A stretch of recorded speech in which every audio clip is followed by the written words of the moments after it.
Vamos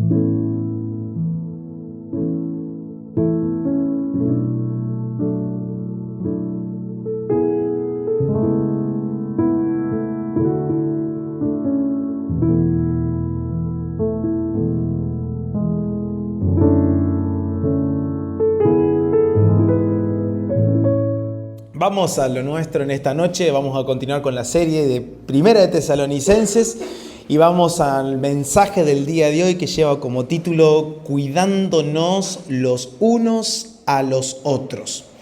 Una iglesia saludable no solamente recibe cuidado, sino que también aprende a cuidar a otros. Míralo un poquito al que está al lado y decirle, siento que hoy te van a predicar a vos, ¿sí?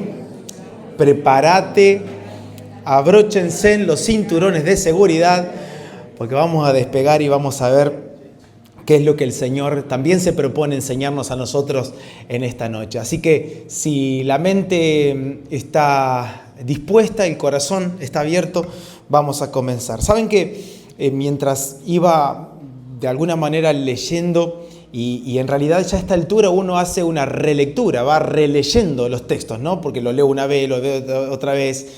Y en sí, en un principio creía que esto lo íbamos a abordar la recta final, que son los últimos, no sé, quizás 12, 14 versos finales que tiene la carta. Sí, yo pensaba que lo íbamos a hacer de un solo tirón. Me doy cuenta que no podemos hacerlo de un solo tirón porque nos llevaría mucho tiempo. Y gracias a Dios que encontramos tantas riquezas que siento que el Señor las tenía preparadas para nosotros. Así como sirvió para los tesalonicenses, hoy es de bendición para nosotros. Pero sí me da la sensación de que al llegar al final, Pablo junto con Silas y con Timoteo, dejan un par de instrucciones finales y la sensación que tengo que es en un grado de urgencia y instrucciones de suma importancia. Para esto, Pablo comienza a utilizar, y ya lo hemos visto desde el sábado anterior, comienza a utilizar una serie de imperativos, una serie de órdenes bastante claras, una detrás del otro, tipo una ametralladora, tipo una bala que va detrás de otra. Pablo comienza a dejarla a la iglesia para que la iglesia tenga en cuenta estas cosas, que no se olvide de estas cosas, sino por el contrario, que ellos puedan buscar vivir y tener una experiencia real con cada una de las instrucciones que él le deja. Por lo tanto, mi primera conclusión, antes de leer el texto que nos va a corresponder para este día, es comprender juntos que sí es posible que Dios utilice a los pastores, que Dios utilice a los que presiden, como aprendimos el sábado anterior, para dejar instrucciones claras, para dejar instrucciones bastante concretas, instrucciones con el fin de ayudarnos a mantener el orden y el rumbo de una congregación. No solo se trata de conocer la voluntad del Señor, sino también de que nosotros podamos, como comunidad, saber cuál es el rumbo, el destino, el trazo del camino que Dios quiere para nosotros como iglesia local. Entonces, lo aprendimos el sábado anterior, una comunidad sana no depende solamente de tener un liderazgo saludable, de que el pastor haga lo que tenga que hacer, que el liderazgo sea un ejemplo. Tampoco una iglesia saludable depende de cuán buena puede ser nuestra relación personal con Dios, sino que una iglesia saludable, lo vamos a aprender en esta noche, depende mucho de cómo es el trato de los unos con los otros. No solo se trata de cómo es mi trato con aquellos que presiden, no solo es cómo honro y respeto al pastor, no solo se trata de cómo estoy yo con Dios. ¿Escucharon esa frase? Yo estoy bien con Dios. Bueno, ¿y con tu hermano? Esa es la propuesta de esta noche. Porque una iglesia saludable también trata de cómo está la relación entre nosotros como hermanos. Por más que nosotros le podamos añadir a la iglesia enseñanzas, oraciones, reuniones, alabanzas, cántico nuevo, etcétera, etcétera, etcétera, si la relación de los unos con los otros no es saludable, no es sana, no es fresca y no es del espíritu, por más que hagamos fuerza, la cosa no va a ser como Dios quiere. Entonces, desde el episodio anterior, sí observamos que Pablo, antes de hablar de nuestra comunión personal e íntima con el Señor, que lo vamos a ver más adelante, comienza estas instrucciones personales hablando de cómo es el trato que tenemos que tener los unos con los otros.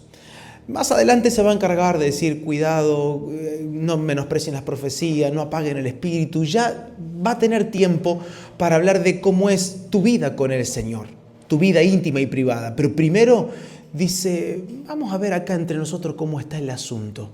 Cómo respetás a tus pastores, cómo tratás a tu hermano, qué tal es tu comportamiento en medio de la comunidad, y de eso se encarga Pablo. Así que ahora sí vamos a leer nuestro texto para el día de hoy, 1 de Tesalonicenses, capítulo 5, versículo 14, y vamos a leer al verso 15.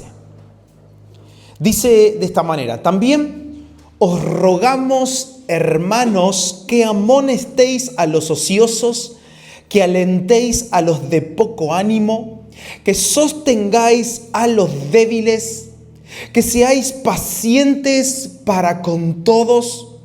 Mirad, que ninguno pague a otro mal por mal, antes seguid siempre lo bueno, unos para con otros y para con todos. Padre, expuesto estamos a tu palabra. Toma nuestros corazones, toma nuestras mentes, y que mientras proclamamos tu palabra, tu voluntad sea, Señor, tallada en nuestros corazones. Que tu querer, que tu hacer broten por el espíritu de la palabra que es impartido en esta noche. Señor, eres dueño no solo de este ámbito, no solo de la comunidad. Señor, toma el control de mis palabras, de mis expresiones, de todo lo que vamos a hablar en este día, porque una sola cosa deseamos, es que tu gracia nos alcance y que tu gracia pueda manifestarse por medio de la locura de la predicación, por medio de la cual te dispusiste seguir salvando a los creyentes. Padre, nuestro corazón está abierto como la tierra buena, como esa tierra fértil. Bendito cada hombre, bendita cada mujer, bendito los niños que están en esta noche, bendito aquellos que se conectan a través de YouTube para oír el mensaje. Benditos somos por recibir tu palabra, Señor, que ese poder glorioso que contiene esa semilla tan pequeña pueda producir una real transformación en nuestros corazones. Te lo pedimos en Cristo Jesús. Amén y amén. Antes de comenzar, a mí me gustaría que poder rescatar una expresión bíblica que tiene mucho peso, y ahora la vamos a ver. Es una expresión que debería estar presente en nuestras conciencias, y me refiero a las palabras de Salomón. Miren lo que dice Salomón en el Eclesiastés 4:10. Dice, ay del solo, que cuando cayere no habrá segundo que lo levante. Sabe que la Biblia contiene muchos ayes. Vamos a encontrar muchas veces esta expresión ay de. Hay muchos ayes. Algunos ayes son un poco con una connotación un tanto quizás triste, porque hacen referencia a aquellos que van a terminar pasando una eternidad sin Cristo. Pero también encontramos ayes que son más terrenales, hablan del hoy, hablan del presente, hablan del ahora, como por ejemplo este que acabamos de leer ahora y que lo menciona Salomón. Ay del solo. Y es una posibilidad muy grande de que en algún momento en la vida nos dejen solos. Existe esa posibilidad de que muchos nos dejen solos. Pero también existe una gran posibilidad de que nosotros nos aislemos. Es decir, esta segunda posibilidad es un quedar solo por decisión propia. Un quedar solo no porque me dejaron, sino porque yo decidí aislarme. Entonces, sobre la primera posibilidad, es que muchos te dejen solo, hay muchos ejemplos en la Biblia, y tenemos el ejemplo de Pablo cuando le escribe a Timoteo, diciendo, Pablo le dice, ninguno estuvo a mi lado, sino que todos me desampararon, no les sea tomado en cuenta. Pero el Señor estuvo a mi lado y me dio fuerzas para que por mí fuese cumplida la predicación. Existe la posibilidad de que seamos abandonados, de que nos dejen solo. Entonces, el ay del solo que expone Salomón habla más bien de aquel que elige la soledad, no que lo dejaron solo. Elige la soledad y que toma decisiones que lo terminan aislando para terminar viviendo su propia vida. ¿Conocen esa generación? Prefieren salir de ese grupito porque ellos quieren seguir con su propia vida. Ya no le importa tanto, no están deseosos de la voluntad del Señor, ya no aman tanto la santidad, ya no aman tanto el agradar a Dios, sino que están buscando continuamente el querer agradarse a sí mismo. Están buscando el placer de ellos. Entonces encontramos esta situación. La soledad es algo que nosotros sí necesitamos resolver delante del Señor. Sí es cierto también que Dios nos lleva a vivir a todos situaciones y nos lleva a Dios a tomar decisiones que tienen que ver con apartarnos de ciertos lugares, apartarnos de ciertas personas, simplemente para que terminemos cuidando el buen tesoro de Dios que tenemos en el corazón. Entonces a veces tenemos ese sentir, quizás lo experimentaste, no, la verdad que no, prefiero no compartir hoy tiempo con esta persona o con este grupo o en este lugar, no quiero estar. En primer lugar, no tengo el testimonio de que tenga que estar. En segundo lugar, como dice el proverbio, las malas compañías terminan corrompiendo las buenas costumbres. Entonces a veces terminamos tomando esas decisiones para cuidar y para asegurarnos también el corazón, cuidando el corazón porque de él mana la vida. Y podemos recordar el episodio en que Jesús habló un poquito de la soledad cuando fue rodeado por los fariseos, ¿sí? A Jesús 2 por 3 lo rodeaban los fariseos y lo asesinaban a preguntas y cuestionamientos, ¿sí? Pero llegó Jesús a decir, miren, acá lo tenemos en pantalla en Juan 8:29, el que me envió conmigo está. No me ha dejado solo el Padre. Y fíjense porque ahí Jesús se encarga de decir el por qué. Porque, ¿qué dice? Yo hago siempre lo que le agrada. Yo hago siempre lo que le agrada. Y luego añade, capítulos más adelante, Juan 16:32, he aquí la hora viene en que seréis esparcidos cada uno por su lado y me dejaréis solo. Mas no estoy solo porque el Padre está conmigo. ¿Saben qué me gusta? Que Jesús define la soledad. Soledad no es cuando quedas solo, soledad es cuando te dedicas a una voluntad que no es la del Señor. Yo no estoy solo porque yo hago lo que a mi Padre le agrada. Llegó a decir, llegará el momento, y hablaba del momento de su crucifixión, el momento que Él tendría que agonizar y derramar su vida, en que todos ustedes serán esparcidos y a mí me dejarán solo, pero yo no estoy solo porque el Padre está conmigo. ¿Qué estaría ejecutando Jesús? La voluntad del Padre. Por lo tanto, definir soledad es importante en esta introducción.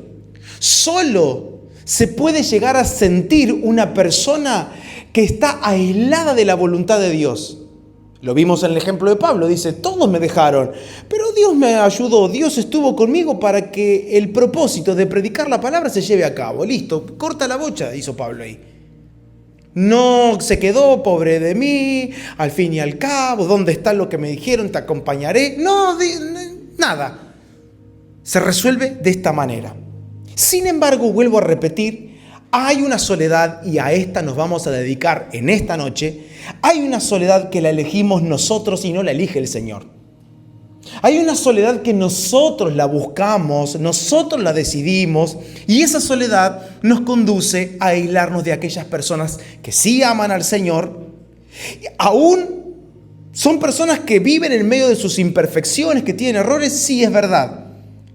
Son decisiones de aislarnos de la iglesia, aislarnos de ese grupo de personas que aman al Señor, que en medio de sus imperfecciones están buscando constantemente la perfección de la obra de Dios en sus corazones.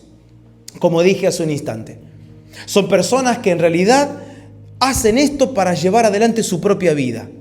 La santidad es algo que ellos dejaron de desear y pronto aparecen las miles de excusas, ¿sí?, que los hombres tienen para alejarse del ambiente. ¿Qué, por ejemplo, qué pueden decir? Es que no hay amor, es que a mí sentí que me miraron feo, a mí, no sé, el pastor hizo tal cosa. Y quizás tienen razón, pero son excusas. Porque en realidad lo único que quieren es terminar aislándose para que nadie le esté exhortando, para que nadie le esté colaborando, para que la santidad ya no sea parte de su vida, porque aman el pecado, porque aman las cuestiones de este mundo. En fin, hay una frase de un autor desconocido. Algunos se la atribuyen a Thomas Jefferson y otros se la atribuyen a Aristóteles, no sé de quién, pero vamos a rescatarla. Dice así, la tenemos acá en pantalla. No hay nada más desigual que tratar igual a los que no son iguales. ¿La leo de nuevo? Pongan atención. No hay nada más desigual que tratar igual a los que no son iguales. No es lo mismo. ¿Por qué menciono estas palabras? A ver, pues yo siento que Pablo está tratando de que la iglesia aprenda a tratar diferente en diferentes casos. Que nosotros aprendamos a reconocer las diferentes circunstancias y los diferentes procesos que las personas están pasando para ejercer un trato específico. Por eso me gusta el texto que leímos hoy, os rogamos, hermanos. Y comienza a hablar de gente distinta, que amonesten ¿a quién? A los ociosos, que alienten a los que están desanimados, a los de poco ánimos, que sostengan ¿a quién? A los débiles y que sean pacientes para con todos. No es lo mismo el trato que debemos tener con una persona que recién ha llegado a conocer al Señor, como dice la palabra, que es un neófito, que recién está dando sus primeros frutos, que el trato que debemos tener con una persona que hace años está conociendo la voluntad del Señor, que conoce la palabra, que conoce lo que debe hacer y aún así no está dando los pasos correctos. Tampoco es el trato que debemos tener con aquellos que hoy están atravesando una temporada de poda en su vida. Porque han dado fruto, pero el Señor quiere que den más fruto. Entonces el trato con ellos va a ser distinto al trato de un neófito, de alguien que recién está dando sus primeros brotes. Miren, dentro de una comunidad como la nuestra, existen diferentes tipos de personas. Existen diferentes tipos de familias, con diferentes hábitos, con diferentes costumbres, pero el Dios que trata a cada uno es el mismo. Dios es el mismo, pero no trata de la misma manera. Y esto lo hemos aprendido en otras ocasiones. Dios no cambia, pero la manera de actuar sí cambia. Dios es el mismo ayer, hoy y por los siglos, pero la manera en la que Él actúa en un tiempo y la manera en la que Él actúa en cada familia es distinta. ¿Por qué? Porque Dios está tratando asuntos diferentes en cada uno de nosotros. Y que nosotros como comunidad podamos entender esto en esta noche va a ser clave para soportarnos. Gracias por ese amén solidario que se escuchó ahí en el fondo. Por eso, Pablo sugiere que debemos hacer ciertas cosas con diferentes tipos de personas. Nos llama a amonestar, nos llama a alentar, nos llama a sostener, nos llama a tener paciencia.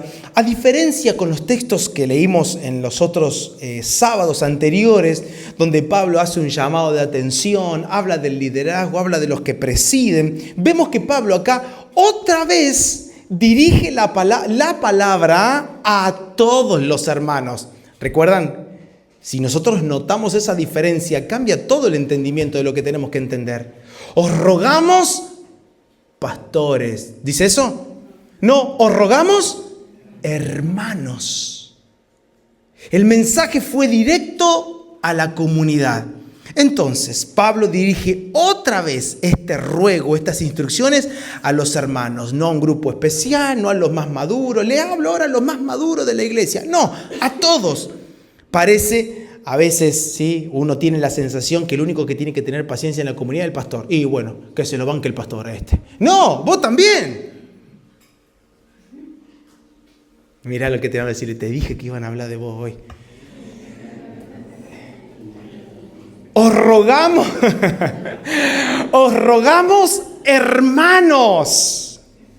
¿Qué te ruega? Te hace entender que el único que tiene que tener paciencia acá no es el pastor, sino todos. Y esto significa que hay responsabilidades en la iglesia que no son exclusivas del liderazgo. Hemos construido una mentalidad tan papal, piramidal. No, de eso se encarga el pastor. No, yo justo lo vi y cuando lo iba a retar al hermano, lo iba a agarrar y le iba a decir, hermano, cuídese. Pero después dije, no, que lo agarre el pastor. ¡No! Si ves que tu hermano está cometiendo una falta, acércate y exhortalo. Si ves que tu hermano dijo o hizo una broma fuera de lugar, acércate, sí, hermano, no te queda bien esa broma, esa palabra estuvo fuera de lugar y te lo digo con amor, con respeto, porque así debe ser una comunidad sana. Una comunidad sana, una comunidad saludable, es una comunidad que no le carga todas las responsabilidades al pastor, sino que asume las responsabilidades que las Escrituras nos presentan a todos nosotros. Sí, es verdad que hay cosas que son específicas de los líderes, de los que presiden, usando bien las palabras de Pablo a los tesalonicenses, cosas que son específicas o de mayor responsabilidad cae sobre el pastor, pero este es un llamado a toda la comunidad. Y vamos a pasar por varios ejemplos, porque la frase los unos con los otros aparece un montón de veces. Y vamos a ver qué responsabilidad hoy deberíamos nosotros, si queremos ser una comunidad saludable, deberíamos estar asumiendo hoy. Miren, vamos a lo que tenemos acá en pantalla. Número 1, el primer ejemplo, orar unos por otros. Según Efesios 6:18, que aparece también, llevar las cargas de los demás. Mi pregunta es, ¿te estás cargando con la carga de tu hermano? Visitar a los enfermos y a los necesitados. Ay, no, es una cosa que hace el pastor. Y Jesús, ¿qué dijo? Estuve enfermo y me visitasteis. Cuidar a los necesitados. Consolarnos mutuamente. Edificarnos unos a otros. Enseñarnos y amonestarnos mutuamente. Confesar nuestras faltas los unos a los otros. Mírenlo como lo dice Santiago. Confesad vuestras ofensas unos a otros y orad unos por otros. ¿Qué más? Perdonarnos unos a otros. ¿Qué más?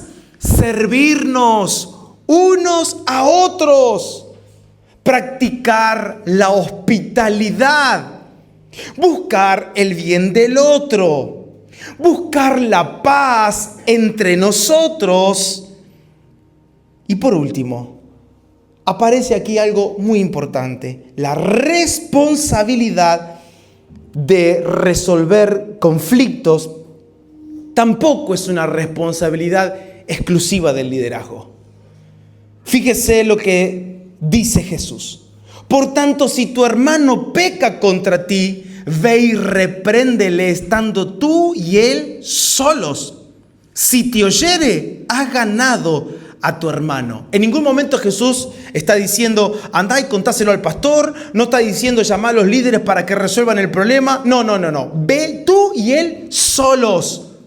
No andes chismoseando por ahí, no, porque fulano no sabe lo que hizo y te lo digo para que esté orando. No, anda vos y él solo. Reprendelo. Y si no escucha, si no te oyere, toma aún contigo a uno o a dos. Asegúrate que haya un testigo de lo que le estás diciendo, de la reprensión. Y solamente después aparece la iglesia y dice, si no los oyere a ellos, dilo a la iglesia. ¡Wow! Mire la responsabilidad que todos tenemos como hermanos en Cristo. Esto es disfrutar la hermandad en Cristo. Una iglesia saludable no atribuye todas las responsabilidades al que preside. Porque este es el orden que Pablo está estableciéndole a la iglesia. Recordemos, siempre es bueno refrescar, una iglesia joven, una iglesia que la semilla del evangelio había brotado de manera perfecta. Sin embargo, Pablo llega al final dando estas últimas instrucciones y Pablo tiene la necesidad urgente e importante de dejar algunas cosas en claro. Y decir, esto es una responsabilidad que todos nosotros deberíamos estar asumiendo. Por lo tanto, la iglesia no es una comunidad donde unos pocos ministran y el resto recibe. Es un cuerpo donde cada miembro asume la responsabilidad de la salud espiritual que vamos a tener entre nosotros. Los pastores tienen una responsabilidad particular, sí, lo aprendimos, cuidar, enseñar, pastorear, etc. Pero la Biblia nunca convirtió el cuidado mutuo en una tarea que es exclusiva de los pastores. Tu tarea también es cuidar de tu hermano. ¿Te animas a mirarlo al que tenés al lado y decirle, tu tarea es aprender a cuidarme también? Claro. No solamente el pastor tiene que saber que alguien está desanimado en la congregación. No solo el pastor tiene que saber que hay alguien que está débil, o que alguien la está pasando mal, que alguien está pasando por un momento difícil. No solo el pastor tiene que saber quién tiene que ser corregido en la congregación. Los hermanos también tienen que aprender a mirar a su prójimo, porque somos responsables los unos de los otros. Yo quiero repetírtelo y que esto se atornille en tu corazón. Somos responsables los unos de los otros. Y necesitamos velar, necesitamos cuidarnos los unos por los otros. Por lo tanto, el pastor no fue llamado a hacer por la iglesia lo que Cristo mandó a que la iglesia haga.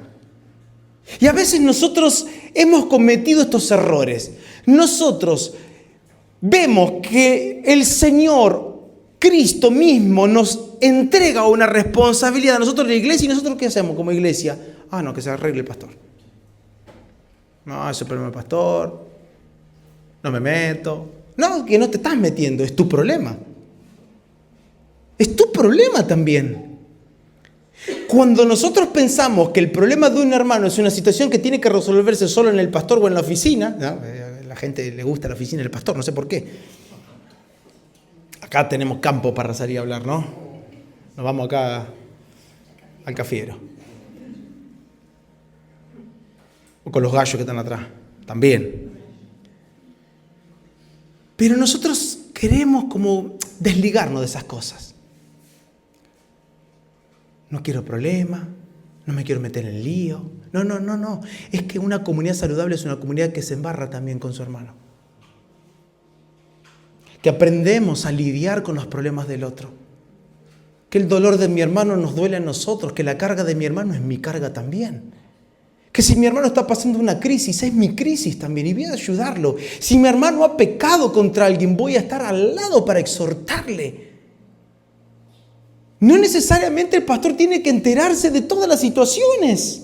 No, si tu hermano ha cometido una ofensa, ve al lado y exhórtalo. Si no te quiere escuchar, llámate a 1 o 2 testigos. Y si no te escuchó, ahí anda y decíselo a la iglesia, no dice decíselo al pastor. Ay, pero es chisme. No es chisme. Es cómo se resuelven los problemas.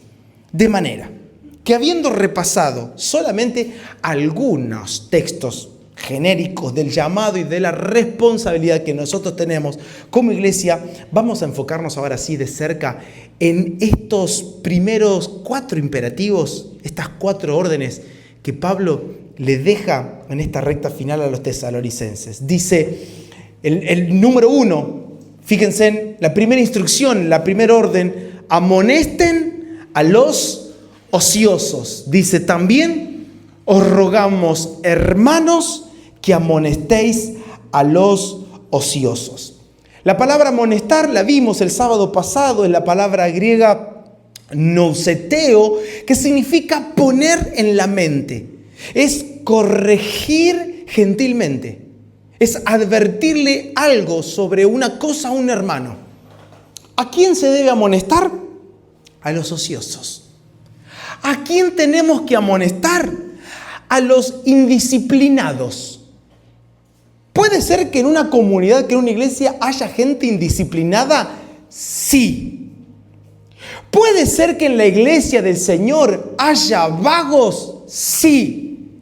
¿Puede ser que en la iglesia del Señor haya gente que viva desordenadamente? Sí. ¿Qué tarea tenemos? Amonestarlos. Amonesten a los ociosos. La amonestación está muy lejos de ser una acción que termine humillando a la persona. La amonestación no es la humillación de una persona.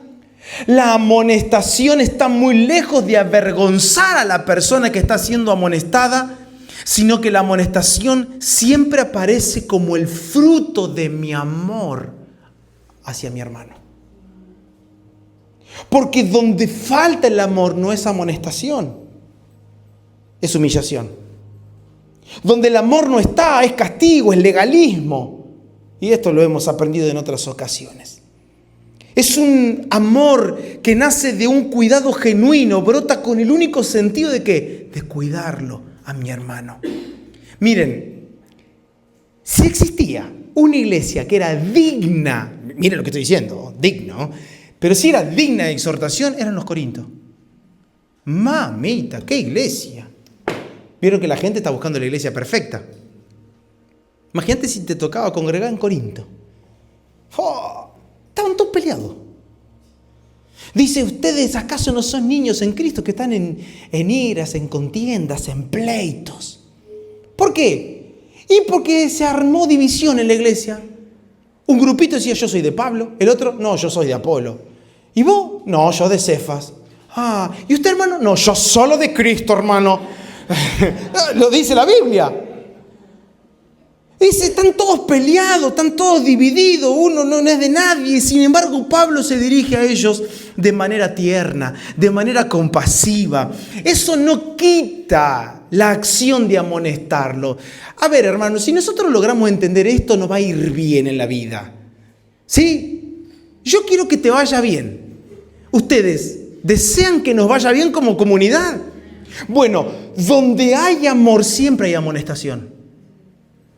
Porque un padre, y esto lo dicen las Escrituras, que ama a su hijo, ¿qué hace? Lo corrige, lo amonesta, lo disciplina.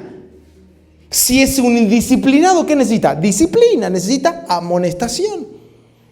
Entonces Pablo, amándolos, usa la amonestación. Miren lo que dice 1 Corintios 4:14. No escribo esto, ¿para qué cosa dice? Para avergonzaros, sino para amonestaros como a hijos míos amados. Miren, hermanos, es brava la primera carta a los Corintios, ¿no? Pablo los trata de niños, no le alcanzó a decirle que eran niños, le dijo, ustedes son carnales. Pero esta era la base del amor. Este era el amor. Por eso Pablo me encanta cómo marca la diferencia entre avergonzar y amonestar, porque no es lo mismo. No escribo estas cosas, no escribo estas instrucciones para avergonzarlos, sino para amonestarlos. Quiero que reciban esta instrucción. Este es el encargo que nosotros tenemos como iglesia. ¿Qué encargo tenemos? Amonestar. El amonestar es una tarea que fue otorgada a la iglesia, no es exclusiva del liderazgo. El amonestar no es exclusivo del pastor. Si bien, repito, insisto, recae una mayor responsabilidad sobre aquellos que presiden, aún así, no deja de ser un llamado que todo hijo de Dios debe aceptar. Tu tarea también es amonestar a los indisciplinados. Nuestra tarea es, si encontramos a alguien que está viviendo de manera desordenada, con amor, sin avergonzar, reprenderlo. ¿Por qué? Porque es mi hermano. Es común que la carne intente resistirse a la amonestación. No sé si a tu carne le pasó en alguna ocasión. Mueve la cabecita nada más. ¿Cuántos de los que están acá fueron amonestados en algún momento? Ah, yo soy el primero. Ah, todo, ¿viste? ¿No te pasó que cuando recibiste la amonestación como que... ¿O no? No es tan así, por dentro estás diciendo. Y después cuando fuiste a tu casa pasaron 2 semanas y es re así es. Y más también.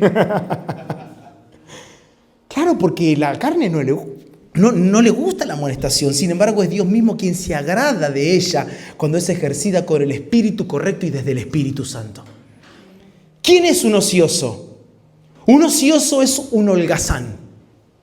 Un ocioso es una persona que no toma responsabilidades laborales en la vida. Por esta razón, muchas versiones, si ustedes buscan este texto en otras versiones, aparecen las palabras como indisciplinado o aquellos que viven desordenadamente. Entonces, algunos podrán tener falta de disciplina al trabajar, otros pueden tener falta de disciplina a la hora de someterse a una autoridad. Hay quienes no se someten, hay gente que no respeta ni el semáforo, que es una autoridad. Otros no respetan al policía, otros no respetan a los padres, otros no respetan a los que tienen el cargo de fluir en autoridad. Por lo tanto, un grupo de personas que se conduce en rebeldía, que se conduce en contra de las órdenes que el Señor estableció, siempre será catalogado como un ocioso. ¿Y por qué Pablo tiene que hablar de esto? Voy a decir, ¿pero qué tiene que ver esto con el Evangelio? Absolutamente todo. Absolutamente todo. Y al parecer, este problema de la... Vamos a usarlo en palabra argentina, ¿sí? Este problema de vagancia se estaba atornillando en la iglesia de Tesalónica, como que a algunos no les gustaba ese vago. Y dice, está bueno ese vago, mira. Claro, como la iglesia comparte el pan, como en la iglesia se ayuda al prójimo. Oh, Dios me está bendiciendo, no hace falta que trabaje, aleluya, gloria a Dios. Hay pan y hay sanguchito en la casa de fulano, vamos a la casa de fulano. Ahora, no, la hermana fulana dijo que iba a hacer pizza. Vamos a la casa de la hermana, dale, vamos, y comían gratis, de ojo en todos lados. Unos vagos bárbaros. Y estaban aprovechándose de la situación, aprovechándose de una realidad espiritual para darle lugar a la carnalidad. ¡Wow! Que en medio de una manifestación real del Espíritu, ojo iglesia, podemos echar a perder la salud de una comunidad cuando en medio de las manifestaciones reales del Espíritu damos lugar a la carne. ¿No pasó con Ananías y Zafira? Siempre se los traigo a memoria. En medio de un movimiento de generosidad fluida, espiritual, real, preciosa, pura, Ananías y Zafira dijeron, vamos a hacer algo similar, y conocen la historia. Porque siempre las tinieblas querrán arruinar la salud de una comunidad. Y eso no lo podemos permitir. ¿Cómo? Amonesten a los ociosos. Y como esto se quería atornillar, se quería perpetuar en la iglesia de Tesalónica, miren, como Pablo, vamos a spoilear la segunda parte de la serie, que es la segunda carta. Miren lo que Pablo escribe en 2 de Tesalonicenses capítulo 3, versos 6 al 12. Dice, pero os ordenamos, hermanos, y a ver, para. Porque acá ya no está diciendo amonesten a los ociosos, no, ya le escribió varios versos a los vagos.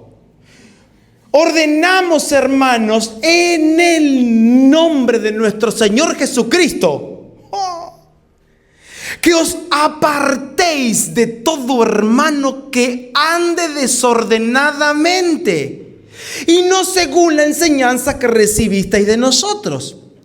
Porque vosotros mismos sabéis de qué manera debéis imitarnos. Pues nosotros, ¿qué dice? No anduvimos desordenadamente entre vosotros, ni comimos de balde el pan de nadie, sino que trabajamos con afán y fatiga día y noche para no ser gravoso a ninguno de vosotros. No porque no tuviésemos derecho, sino por daros nosotros mismos un ejemplo para que nos imitaseis. Porque también cuando estábamos con vosotros os ordenamos esto: si alguno no quiere trabajar, tampoco coma. Porque oímos que algunos de entre vosotros andan desordenadamente, no trabajando en nada, sino entrometiéndose en lo ajeno. A los tales mandamos y exhortamos por nuestro Señor Jesucristo que trabajando sosegadamente coman su propio pan. ¿Alguna duda le habrá quedado a los hermanos de Tesalónica? O sea, nosotros, gracias a Dios, que tenemos el spoiler de la segunda carta ya. Vos te quedas con la primera carta y decís, ay, bueno, vamos a amonestar a los ociosos. Bueno, hermano, menos vaguito, vamos. La segunda carta los despelucó a todos. Y es acá porque me gusta esta manera de Pablo de expresar las cosas. Como que Pablo no anda, no, yo sentí en el espíritu de darles esta... No, ¿qué sentí en el espíritu? Me dijeron. Nos enteramos de que hay vago en la iglesia, que están comiendo el pan del otro. Trabajá. Dejá de entrometerte en lo ajeno. Te entrometés en lo ajeno porque te sobra tiempo, porque debés estar con una pala allá, debés estar amasando el pan allá, debés estar cosechando allá, debés estar haciendo trabajo allá de construcción. No, de casa en casa comiendo el pan ajeno. Miren, el desorden y la indisciplina era un asunto a resolver en la iglesia de Tesalónica. Sí, la semilla del evangelio había llegado, había aterrizado en los corazones, estaba dando fruto, de eso no hay duda. Pero en medio de la congregación se había levantado un ámbito de hostilidad. Las tinieblas trataban de encontrar lugar para echar a perder la semilla. ¿Y cómo encontró lugar las tinieblas? A través de personas ociosas que comían el pan ajeno. Una persona ociosa en lo natural y terrenal nunca se volverá una persona confiable para expandir el evangelio. ¿Por qué se corrigen estas cosas?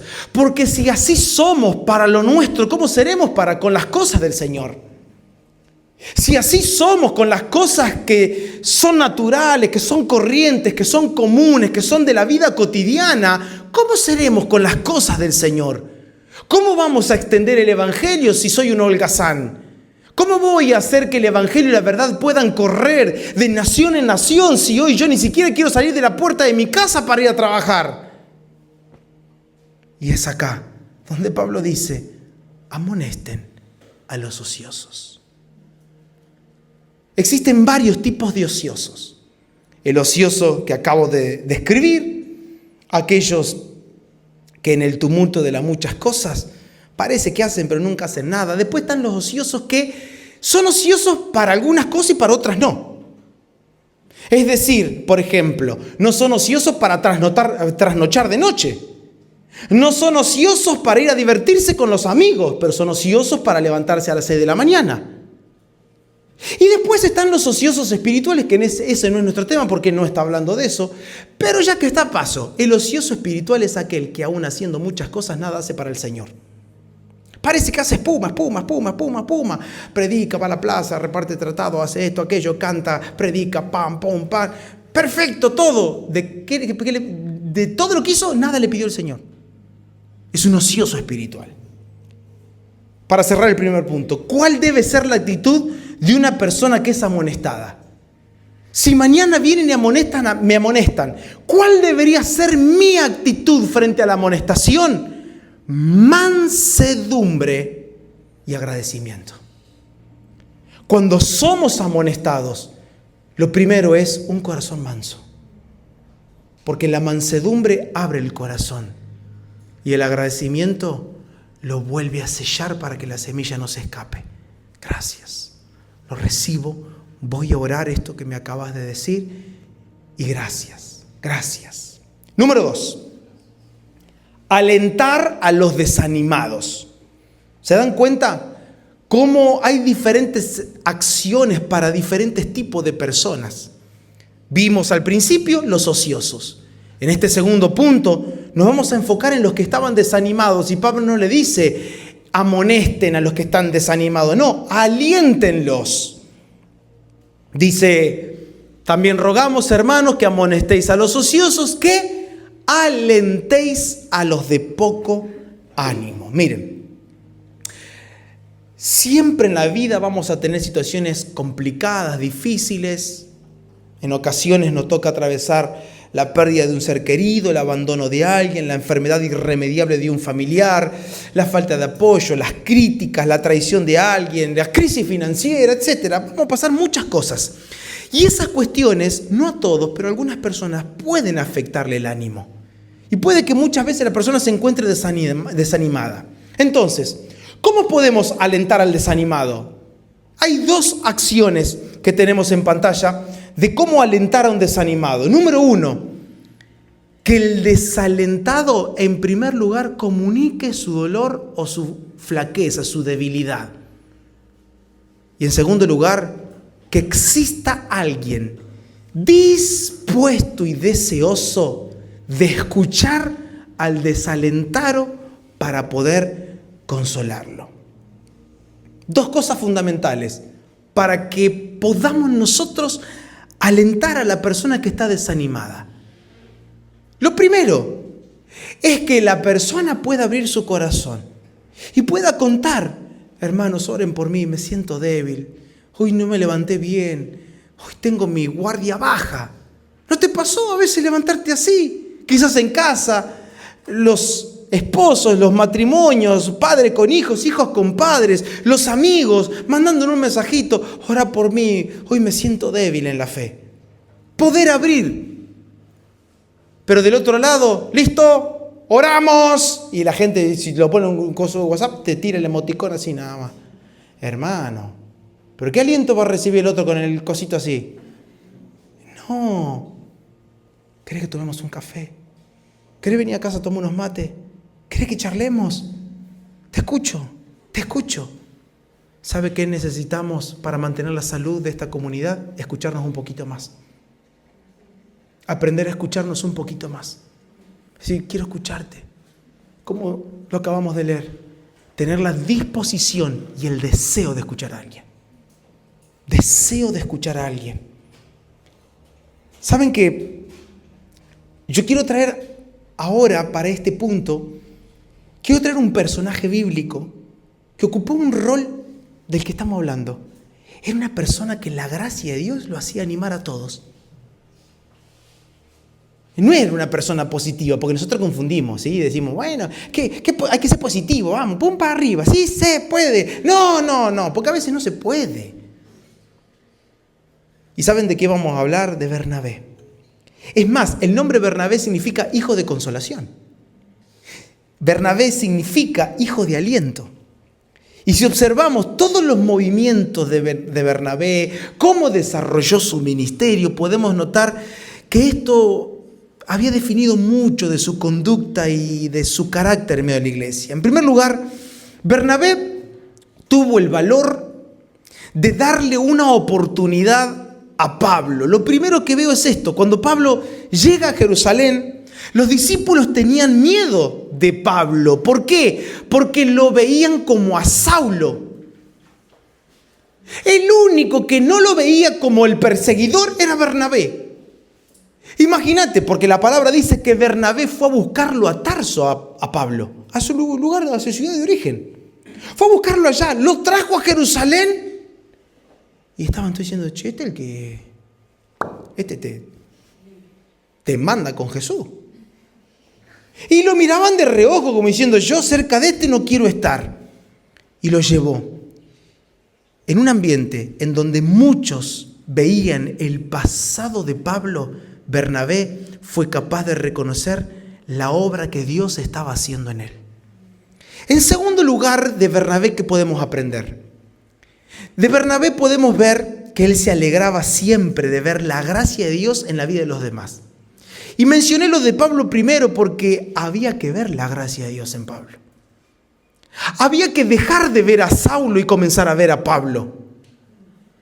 Pero esto fue notorio no solo en Pablo, sino que cuando él llega a Antioquía, que era un lugar donde los gentiles se estaban convirtiendo, dice que él llega, y dice Hechos 11:23, lo leo rápido, se regocijó cuando lo vio todos y exhortó a todos a que con propósito de corazón permaneciesen fieles al Señor. Bernabé no necesitaba ningún tipo de protagonismo para andar alegrándose, no precisaba que lo nombren, nada. Dice que él llegaba y veía la gracia del Señor en medio de la iglesia. ¿Qué otro detalle veo de Bernabé? Cosas que nosotros, así, abuelo de pájaro, pero viene bien para aprenderlo. Lo que veo en Bernabé es que Bernabé era un hombre que creía en las segundas oportunidades. Lo creyó en Pablo, lo creyó en los hermanos, en estos gentiles que habían conocido al Señor y dice, vio la gracia del Señor en ellos, los animó, se regocijó y al final los exhortó a que permanezcan fieles al Señor. Pero ¿saben en quién creyó Bernabé?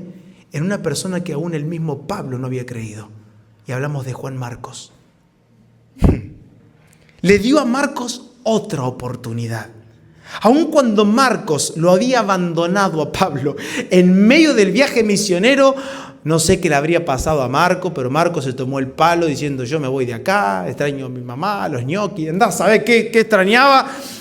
Lo dejó solo a Pablo y claro, como dice el dicho, el que se quema con la leche ve la vaca y llora. Y Pablo dijo, yo otra vez con Marcos no viajo. Pero Bernabé dijo, sí, Marcos sí. ¿Dónde está Marcos? Y esto no significa que Bernabé era una persona ingenua o que esté ignorando el fracaso de Marcos o lo que hizo que quizás pudo haber afectado a Pablo en medio de la misión que tenía. Sin embargo, Pablo, el mismo Pablo, muchos años después, le dice a Timoteo, escuchen, toma a Marcos y tráele contigo porque me es útil para el ministerio. Es decir, Marcos había pasado de ser una persona que había abandonado la misión a convertirse otra vez, esta frase otra vez se había convertido en una persona útil para el ministerio. ¿Quién estaba acá? Bernabé. Podemos llegar a pensar de que Marcos se habría desanimado. Puede ser. ¿Quién estaba? El hijo de la consolación, Bernabé. ¿Quién estaba? El que tenía la capacidad de ver la gracia de Dios en las personas. ¿Quién estaba? Una persona que podía alentar al desanimado. ¿Quién se paró al lado de Marcos? Una persona como Bernabé que pudo alentar, que pudo decirle, vamos, la gracia de Dios está en tu vida. Y la verdad es que la capacidad para alentar que tenía Bernabé sí proveía de una única fuente espiritual que es el Espíritu Santo. Dice Hechos 11:24, porque era varón bueno, lleno del Espíritu Santo y lleno de fe.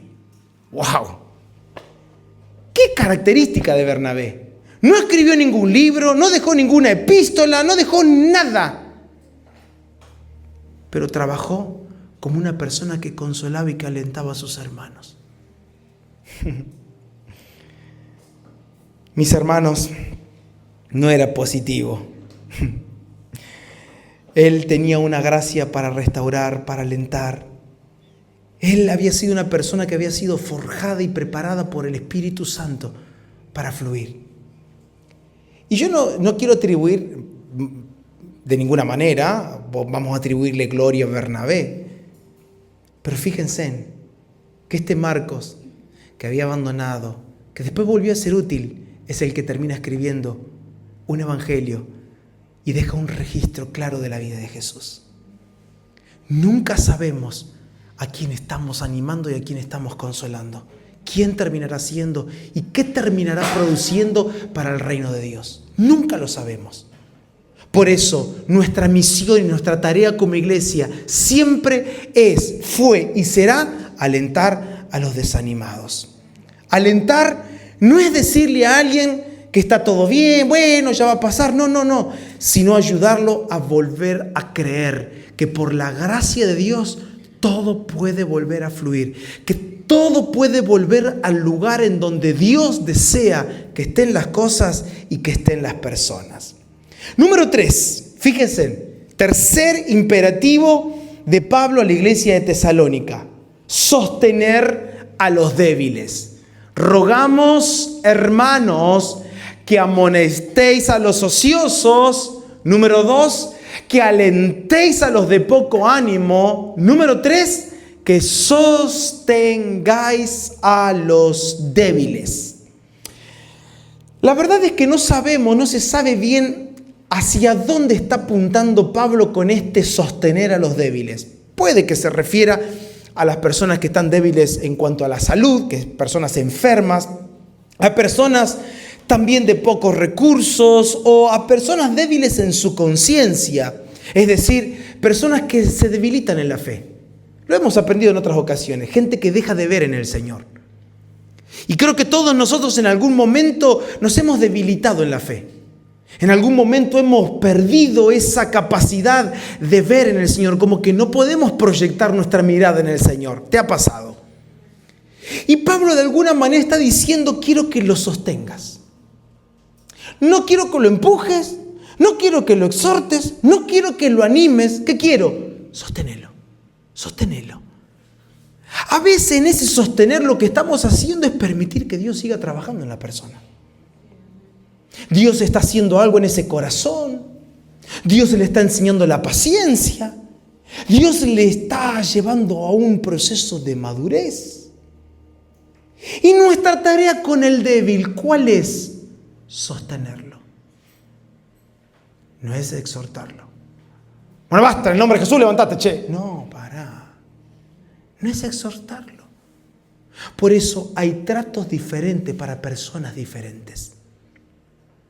Al único que hay que exhortar y tirarle un poquitito de las orejas es al ocioso.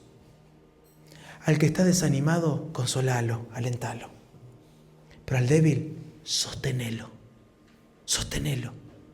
Que no se caiga de ahí, pero tampoco lo empujes, tampoco lo levantes. Sostenelo. Y más allá del tipo de debilidad que las personas puedan atravesar, nuestro llamado es estar al lado del débil. Como dice Isaías, fortalecer las manos cansadas y afirmar esas rodillas que hoy se debilitaron. Es estar al lado. Es estar al lado de una persona débil. Romanos 14:1, fíjense la orden que Pablo da a la iglesia de Roma. Recibid al débil en la fe, pero no para contender sobre opiniones. Miren, la responsabilidad de la iglesia no es despreciar al que todavía no tiene la misma madurez que nosotros. Nuestra tarea es recibirlo. Por eso Pablo más adelante, ahí lo tienen en pantalla, dice: así que ya no juzguemos más los unos a los otros. Si por causa de la comida tu hermano es contristado, ya no andas conforme al amor. A ver, ¿a qué se refiere Pablo? Es que en la iglesia de Roma había gente que estaba débil de conciencia y que al ver que otros comían la comida que habían sido sacrificada a los ídolos, le caía mal. Entonces, si vos estás fuerte y tu hermano está débil de conciencia, no comas. No permitas que el débil siga debilitándose en su conciencia. Mis hermanos, la verdadera libertad en Cristo siempre estará gobernada por el amor hacia el hermano que todavía sigue estando en un estado de debilidad. Oh, no, bueno, pero yo tengo derecho a decidir lo que yo quiero, yo tengo derecho a pensar lo que quiero, yo tengo derecho a opinar. No tenés derecho a nada. Porque la verdadera libertad que nos da Cristo no es una libertad que a mí me lleva a vivir la vida que yo quiero, la que yo creo y la que a mí me parece. No, la verdadera libertad tiene como base cuidar a tu hermano. ¿Vos no tenés problema de comer esa comida? Está bien, cuando estás solo la comes, pero mientras estás al lado de tu hermano, que a tu hermano le cae mal, no lo vas a hacer. ¿Nunca escuchó la frase esa? A mí no me importa lo que la gente piense. Eso enferma una comunidad. Eso enferma. No me importa si entiende, no importa, la palabra dice esto, pero para. Si tu tarea y la mía es sostener al débil. Eres libre, Cristo te ha hecho libre en el corazón de verdad, pues entonces el fruto de esa verdadera libertad es el amor que todavía voy a tener hacia mi hermano que está débil. Si mi hermano tuvo problemas con esto, no voy a hacer una broma referida a ese asunto. Si mi hermano ha salido o ha tenido en su pasado problemas con el alcohol, voy a abstenerme de tomarme una copa de vino. Sé, en mi conciencia no tiene nada de malo, lo haré en mi casa, pero tengo un hermano que ha tenido problemas, no lo voy a hacer, yo lo amo. Eso es sostener al débil. Es colaborar para que su rodilla no siga debilitándose, sino que se fortalezca. Pablo llegó a decir: me he hecho débil a los débiles para ganar a los débiles. ¿Cuánto de lo que estamos acá podemos decir: me voy a hacer débil con los débiles, pero para ganarlo, no para quedarme en su debilidad? ¿Lo puedes decir? ¿Cuántas veces te volviste débil con el débil? ¿Cuántas veces estuviste con tu hermano de acá, de Bragado, que pasó una situación difícil, que se bajoneó, y estuviste al lado de él diciendo: tranquilo, lloremos juntos? ¿Estás triste? Sí. Ahí estoy al lado tuyo, me hago débil, pero no para quedarme ahí, para los dos hacer un charco de lágrimas, no, sino que me voy ahí. Me hago débil en su debilidad, pero para sacarlo de ahí. Esa es la tarea de la iglesia, no es exclusiva del pastor. Hagan esto los unos por los otros. Muchas veces nos quedamos pensando en eso, en lo que yo tengo derecho, a mí no me hace daño, yo estoy bien. Le hace falta más a Cristo. Tenemos esas palabras tan hirientes que no sirven para nada. Y en realidad lo único que demuestra es que no tenemos a Cristo. Que lo único que tenemos es un trozo de carne metido acá adentro, grandote. Y que somos como los sepulcros blanqueados, podridos por dentro, blanquitos por fuera nada más. Que tenemos palabras bonitas. Bueno, le hace falta madurar a este hermano, le hace falta Cristo. A vos te hace falta Cristo, a vos te hace falta leer la palabra, a vos te hace falta oración. Hermanos, eso lo dice solo un fariseo, solo un legalista puede hablar así. Porque al débil no hay que amonestarlo, hay que sostenerlo. Gloria a Dios por este tiempo que vivimos como iglesia. Ten cuidado. Porque cuando estés frente a una situación, discierne. Esta es debilidad de mi hermano. Esto ya no es una debilidad, esto se ha perpetuado en su vida, esto se hizo costumbre, esto se hizo callo en él. Este hermano tiene la costumbre de tener esta conducta y le hemos corregido muchas veces y no cambia, los vamos a amonestar. Pero al débil, sosténganlo. Tengo un desafío para esta comunidad. Y este desafío se basa en una pregunta. ¿Qué necesita mi hermano de mí para poder avanzar?